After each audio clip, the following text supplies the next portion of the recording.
Hello friends, welcome to my channel. आप सभी को दीपावली के 5 दिवसीय त्योहार की बहुत बहुत शुभकामनाएं। शुभ दीपावली फ्रेंड्स। आज मैं आप सभी के साथ में शेयर कर रही हूं दीपावली की सरल और संपूर्ण विधि। फ्रेंड्स, दीपावली का त्योहार 5 दिनों तक चलता है। यह त्योहार धनतेरस से शुरू होता है और भाई दूज तक चलता है।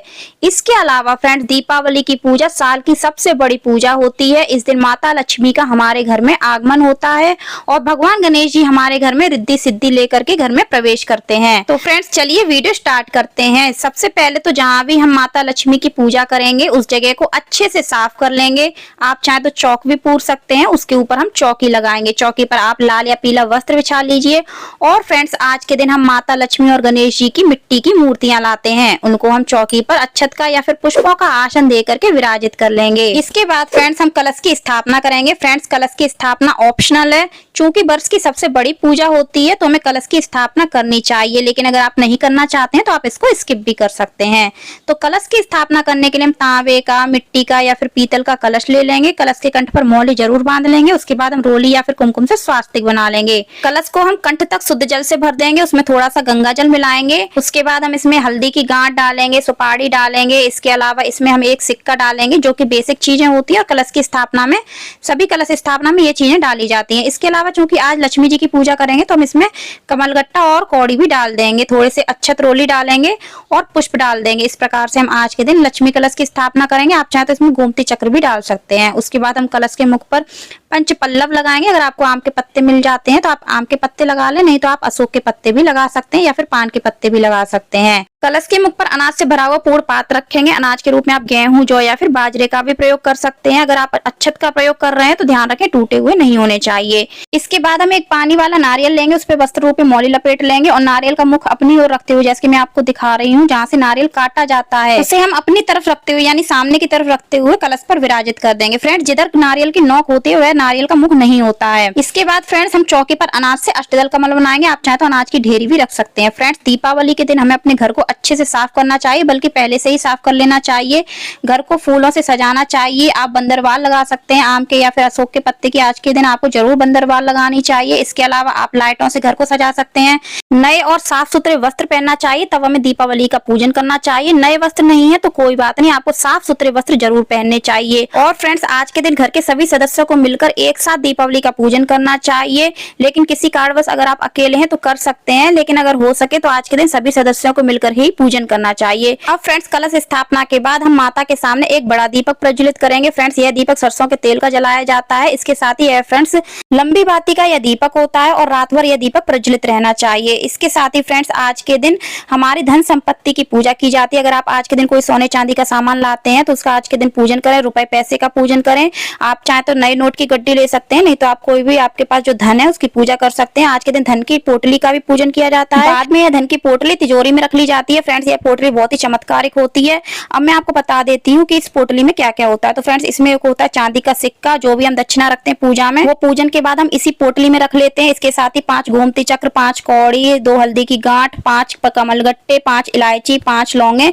इसके बाद 5 सुपारी, 2 सुपारी आप इस पोटली में रख सकते हैं। और फ्रेंड्स, थोड़ा सा सूखा धनिया, खड़ा धनिया होता है, उसको भी हम इस पोटली के अंदर रखते हैं। तो मैंने पूजा में रेडीमेड पोटली रखी है। पहले ये सभी सामान माता लक्ष्मी के सामने दिवाली की पूजा में रखा जाता है और फिर जब हम दीपावली की चौकी हटाते हैं तब यह सभी सामग्री एक लाल पोटली में बांध करके तिजोरी में रख ली जाती है। आप लाल कपड़े में भी बांध सकते हैं। फ्रेंड्स, इस धन लक्ष्मी से हमारी धन संपत्ति में वृद्धि होती है। आप एक बार यह उपाय करके देखिएगा। आज के दिन नए बर्तन की भी पूजा की जाती है। अगर आपने धनतेरस के दिन अगर आपने बर्तन की पूजा कर ली है तो आप इसको स्किप कर सकते हैं, नहीं तो आप दीपावली के दिन भी नए बर्तन की पूजा कर सकते हैं। इसी प्रकार से अगर आपने झाड़ू का पूजन धनतेरस के दिन कर लिया है तो आप इसको स्किप कर सकते हैं, नहीं तो आप आज के दिन भी झाड़ू की पूजा कर सकते हैं। लेकिन फ्रेंड, झाड़ू और बर्तन धनतेरस के दिन ही खरीदे जाते हैं। पूजन चाहे आप धनतेरस के दिन भी कर सकते हैं या फिर दिवाली के दिन भी कर सकते हैं। इसके बाद हमने दीपक को प्रज्वलित कर लिया है। जल का छींटा देकर के हमने सभी का शुद्धिकरण कर लिया है। सबसे पहले हम भगवान गणेश जी, माता लक्ष्मी का पूजन करेंगे, तो उनका पूजन हम रोली अक्षत से करेंगे। और जो हमने पोस्टर लगाया है उसमें भी हम सभी का पूजन रोली अच्छे से करेंगे। फ्रेंड्स पोस्टर में माता सरस्वती भी हैं, तो उनका पूजन हम पोस्टर में कर देंगे रोली अच्छे से। आज के दिन माता सरस्वती की भी पूजा की जाती है। कुछ लोग माता सरस्वती को भी चौकी पर विराजित करते हैं, तो आपके पास अगर सरस्वती जी की मूर्ति है तो आप उनको भी विराजित कर सकते हैं। इस प्रकार से फ्रेंड्स हमने गणेश जी और माता लक्ष्मी को वस्त्र रूपी मौली अर्पित की है। गणेश जी को हम जनेऊ अर्पित करेंगे। अगर आपके पास जनेऊ नहीं है तो आप केवल वस्त्र रूपी मौली अर्पित कर सकते हैं। धूप घास अर्पित करेंगे, पुष्प अर्पित करेंगे। फ्रेंड्स गणेश जी को लाल पुष्प अति प्रिय है, तो आप अगर हो सके उनको गुलेड़ का पुष्प अर्पित करें, लेकिन रात में गुलेड़ का पुष्प मुरझा जाता है तो आप उनको लाल पुष्प अर्पित कर सकते हैं, गुलाब अर्पित कर सकते हैं। फ्रेंड्स अगर आपके घर के मंदिर में पहले से ही चांदी के लक्ष्मी गणेश जी की मूर्ति है या फिर किसी धातु के लक्ष्मी गणेश जी की मूर्ति है, तो आपको प्रतिवर्ष लक्ष्मी गणेश जी की मूर्ति लाने की आवश्यकता नहीं है और ना ही आपको मिट्टी की मूर्ति लाने की आवश्यकता है। उन्हीं मूर्तियों को आप जल से या फिर पंचामृत से अभिषेक करा करके आज के दिन पूजा कर सकते हैं। इसके बाद हमने दीपक का पूजन किया है, पुष्प अर्पित किए हैं। इसके साथ ही हमने कलश का पूजन भी रोली अच्छे से किया है, पुष्प अर्पित किए हैं। जो भी हमने धन संपत्ति रखी है पूजा में, उनका पूजन भी हम रोली अच्छे से करेंगे। धन की पोटली का भी पूजन हम रोली अच्छे से करेंगे और पुष्प अर्पित करेंगे। इसके अलावा जो भी नया बर्तन रखा है उसका पूजन भी हम रोली अच्छे से करेंगे, पुष्प अर्पित करेंगे। साथ में अगर आपने झाड़ू रखी है तो उसका पूजन भी आप इसी प्रकार से रोली अच्छे से करिए और पुष्प अर्पित करिए। साथ में आज के दिन झाड़ू को मौली भी बांधिए। फ्रेंड्स यहाँ पर मैंने पूजा वाली झाड़ू ली है, जिसका प्रयोग घर के मंदिर को साफ करने में किया जाता है। आप इसके अलावा आप अपने घर के लिए जो झाड़ू लाते हैं उसका पूजन भी कर सकते हैं, उसको भी पूजा में रख सकते हैं। इस तरह से सभी का पूजन करने के बाद अब हम भगवान गणेश जी, माता लक्ष्मी के वस्त्रों में इत्र लगाएंगे। आप चाहे तो रुई में थोड़ा सा इत्र लगा करके भी भगवान को अर्पित कर सकते हैं। धन की पोटली में इत्र लगाएंगे, जो भी धन संपत्ति रखी है सभी में हम थोड़ा थोड़ा इत्र लगाएंगे। अब हम माता लक्ष्मी को आज के दिन कुछ कौड़ियां अर्पित करेंगे, कमल गट्टे अर्पित करेंगे, गोमती चक्र अर्पित करेंगे। फ्रेंड्स इनकी संख्या आप अपने हिसाब से रख सकते हैं। आप 2 कमल गट्टे भी अर्पित कर सकते हैं, 2 कौड़ियां भी अर्पित कर सकते हैं या फिर 5-5 की संख्या में भी अर्पित कर सकते हैं। इसके अलावा फ्रेंड्स अगर आपने धन की पोटली के लिए यह सभी सामग्री रखी हुई है तो आप केवल वही अर्पित कर सकते हैं, फिर आपको अलग से रखने की आवश्यकता नहीं है। यहाँ पर हमने कुछ सप्त अनाज अर्पित किए। फ्रेंड दिवाली की पूजा में आज के दिन सप्त अनाज अर्पित किए जाते हैं। आप इनकी जगह 11 अनाज भी अर्पित कर सकते हैं, 8 अनाज भी अर्पित कर सकते हैं, तो ये आपकी मर्जी है। अनाज के रूप में आप खड़ा धनिया, मटर, चना, जो खीलें रखी हैं वो रख सकते हैं, चावल रख सकते हैं, जौ रख सकते हैं, राजमा रख सकते हैं, दालें, लेकिन जो भी चीजें आप रखें वो साबुत होनी चाहिए, टूटे हुए नहीं होने चाहिए। इसके बाद फ्रेंड्स माता लक्ष्मी को दिवाली की पूजा में श्रृंगार का सामान जरूर अर्पित किया जाता है। चाहे आप 5 श्रृंगार के सामान अर्पित करें, चाहे 7 या फिर 16 श्रृंगार अर्पित कर सकते हैं। खील बतासे का भोग लगाएंगे। फ्रेंड्स दिवाली की पूजा में खील बतासे का विशेष महत्व होता है, आज के दिन उनको जरूर अर्पित करें। मिठाई का भोग लगाएंगे। आप 5 मिठाइयों का भोग लगा सकते हैं, चाहे आप 2 मिठाइयों का भोग लगा सकते हैं, लेकिन आज के दिन उनको मिठाई का भोग जरूर लगाएं। ड्राई फ्रूट्स का भोग लगाना चाहिए। फ्रेंड्स हमें अपनी सामर्थ्य के अनुसार जितना ज्यादा से ज्यादा हो सके आज के दिन माता लक्ष्मी के लिए करना चाहिए, उनकी सेवा करनी चाहिए। इसके बाद हम माता लक्ष्मी को पान का भोग लगाएंगे, तो आप पान के पत्ते पर बतासा, लौंग, सुपारी रख करके उनको भोग जरूर लगाएं। गणेश जी को भी इस प्रकार से हम पान का भोग लगाएंगे और फलों का भोग लगाएंगे। अब फ्रेंड्स आरती करने से पहले हमें आज के दिन छोटा सा हवन या फिर होम जरूर करना चाहिए। फ्रेंड्स क्योंकि आज के दिन अमावस्या भी होती है, तो हवन करना हमारे लिए लाभदायक भी होता है। यह छोटा सा हवन आप गाय के उपले से भी कर सकते हैं या फिर आम की लकड़ियों से भी कर सकते हैं। अगर आप गाय के उपले से कर रहे हैं तो उसको थोड़ा सा आप गैस पर सुलगा लें, उसके बाद यह हवन करें। और हवन करने से पहले हवन कुंड का पूजन जरूर कर लें, तो पूजन आप रोली अच्छे से कर लें, उसके बाद आप हवन करना स्टार्ट करें। तो अग्नि प्रज्वलित करने से पहले हम घी की आहुति देंगे, जिसके बाद हम अग्नि प्रज्वलित कर लेंगे। उसके बाद हम घी से 5 आहुति गणेश जी के नाम के देंगे। तो ओम गंगनपतये नमः, ओम गंगनपतये नमः, इस तरह से मंत्र का जाप करते हुए हम 5 आहुति देंगे।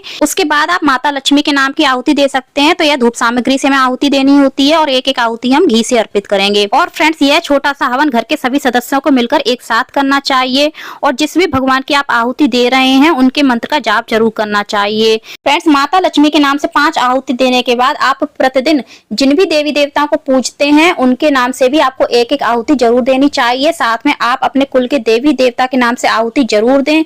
10 दिशाओं के नाम से एक आहुति दें। इसके साथ ही आप नवग्रहों के नाम से एक आहुति जरूर दें। इस प्रकार से फ्रेंड्स ये छोटा सा हवन किया जाता है और आपने जो भी भोग लगाया है पूजा में उसको आप हवन में थोड़ा थोड़ा जरूर अर्पित करें। कहते हैं कि हवन में हम जो भी भोग अर्पित करते हैं उसे भगवान सीधा ग्रहण करते हैं। इस प्रकार से हवन करने के बाद हमें हवन के चारों ओर जल अर्पित करना चाहिए, चरण स्पर्श करना चाहिए। हमसे जो भी भूल चूक हुई हो उसकी क्षमा याचना करनी चाहिए। अब फ्रेंड्स हम आरती करेंगे, तो आरती करने से पहले हम सभी भगवान को धूप दिखाएंगे। उसके बाद हम आरती करेंगे। सबसे पहले हम गणेश जी की आरती करेंगे, फिर हम माता लक्ष्मी की आरती करेंगे, जो भी हमने धन संपत्ति रखी है उसकी हम आरती करेंगे। इसके साथ ही हम कलश की भी आरती करेंगे और जो भी हमारे पोस्टर में भगवान है तो उनकी भी हम आरती कर लेंगे। और जो हमने हवन किया है उसकी भी हमें आरती जरूर करनी चाहिए। फ्रेंड्स, कुछ लोग कहते हैं कि दिवाली के दिन हमें आरती नहीं करनी चाहिए, माता लक्ष्मी की आरती नहीं करनी चाहिए। तो फ्रेंड्स, ऐसा कुछ नहीं है, माता लक्ष्मी की हम आरती कर सकते हैं। हमारे परिवार में सभी लोग दिवाली के दिन माता लक्ष्मी की आरती करते हैं, तो हमें ऐसा कोई नुकसान नहीं हुआ है। इसके साथ ही फ्रेंड्स, प्रतिदिन की पूजा में भी हम माता लक्ष्मी की आरती करते हैं, तो हमें दिवाली के दिन तो विशेष तौर से करनी ही चाहिए। फिर हम दक्षिणा अर्पित करेंगे। तो फ्रेंड्स, दक्षिणा हम अपनी सामर्थ्य के अनुसार अर्पित कर देंगे। बाद में यह दक्षिणा अपनी तिजोरी में ही रख ली जाती है और फ्रेंड्स, हमें इसे वर्ष भर खर्च नहीं करनी होती है। इसके बाद हम फ्रेंड्स सभी भगवान के चरण स्पर्श कर लेंगे। हाथ जोड़ करके माता लक्ष्मी से अपने परिवार के सुख समृद्धि की कामना करेंगे और पूजा में जो भी गलती हुई है उसकी क्षमा याचना कर लेंगे। इसके साथ ही माता से हम कामना करेंगे कि हम पर ऐसी कृपा बनाए रखें कि हमारे घर में सदैव उनका निवास रहे। इसके बाद फ्रेंड्स, आज के दिन पूरे घर को दीपों से सजाया जाता है। ज्यादा से ज्यादा जितने हो सके आप दीप जलाएं। ये सभी दीपक आपको सरसों के तेल के जलाए जाते हैं और सभी दीपों में आपको थोड़ी थोड़ी खील डालनी है। और फ्रेंड्स, आपको अपने घर को दीपों से पूरी तरह से सजा देना है। घर के प्रत्येक कोने कोने में दीपक रखना चाहिए, लेकिन आप इस बात का ध्यान रखें कि दीपक ऐसी भी जगह ना रखें जहां पर्दा हो, तो उससे नुकसान हो सकता है। तो फ्रेंड्स, उम्मीद करती हूँ वीडियो आपको हमारी अच्छी लगी होगी, क्योंकि मैंने इस वीडियो में आपको संपूर्ण जानकारी देने की कोशिश की है। जो भी गलती हुई हो उसके लिए क्षमा करना। तो वीडियो अच्छी लगी हो तो लाइक करना, ज्यादा से ज्यादा शेयर करना, चैनल को सब्सक्राइब करना, बेल आइकन को प्रेस करना और कमेंट में ओम गंग गणपतये नमः, जय महालक्ष्मी माता अवश्य लिखना। धन्यवाद। हैप्पी दिवाली। जय महालक्ष्मी माता।